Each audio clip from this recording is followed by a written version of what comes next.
The boy who wandered away. It was a bright, sunny afternoon when Johnny, a curious 10-year-old schoolboy, left school after a long day of lessons.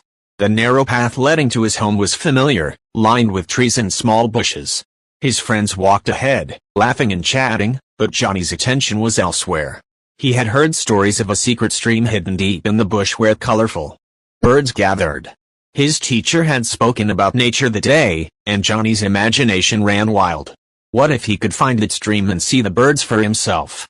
As the group reached a fork in the road, Johnny paused. The others continued down the main path, but Johnny, driven by curiosity, slipped into the bush, heading toward the whispers of rustling leaves and chirping birds.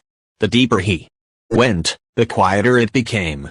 The sunlight struggled to pierce through the dense canopy above, and soon Johnny realized he was lost. The excitement of adventure turned to fear.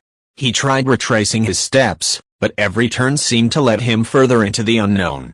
Hours passed. Johnny's legs ached, and tears filled his eyes.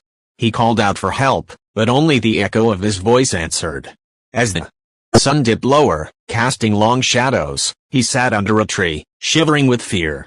Just as darkness began to settle, Johnny heard footsteps. His heart raced. From behind a tree emerged a tall man, his face weathered but kind. He carried a lantern and wore a tattered coat.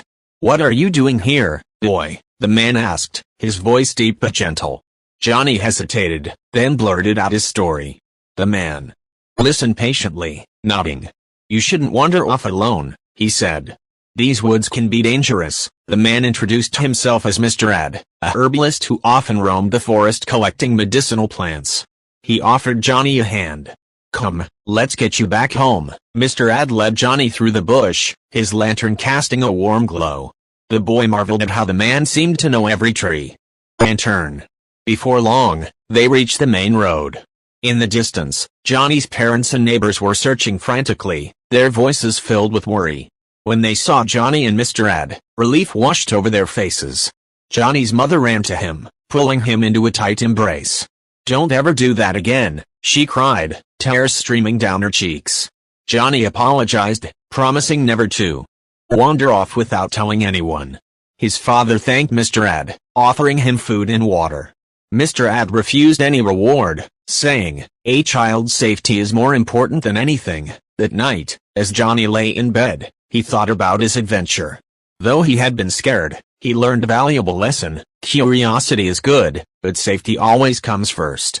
From that day on, Johnny stayed on the path. But he never forgot the kind stranger who brought him back home.